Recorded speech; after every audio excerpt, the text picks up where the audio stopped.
Comme l'an dernier, la star du TPC 2012, ce sera lui, Thomas Voeckler. Avec 2 victoires d'étape le mois dernier dans le Tour de France et un maillot de meilleur grimpeur à l'arrivée, il a consolidé son image de cycliste favori des Français.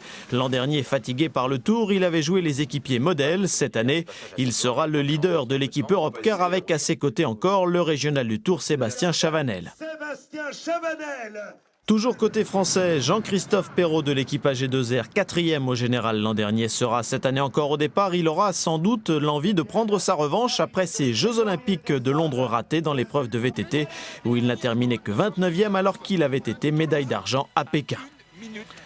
Autre Français à surveiller, Pierrick Fédrigo de l'équipe FDJ Big Mat, vainqueur de la 15e étape du Tour à Pau, mais aussi Jimmy Angoulevent de l'équipe SOR Sojasun, vainqueur du TPC 2010 et pénalisé l'an dernier à cause d'une altercation avec un autre coureur.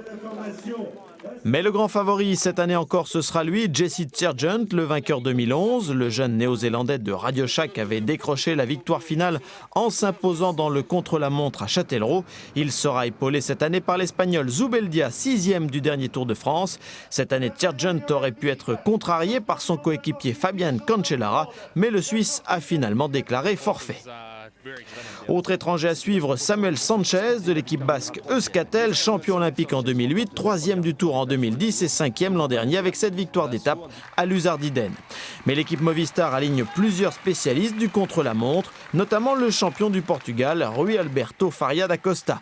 Idéalement placé à 3 semaines des championnats du monde aux Pays-Bas, le Tour du Poitou-Charentes promet cette année encore de belles bagarres.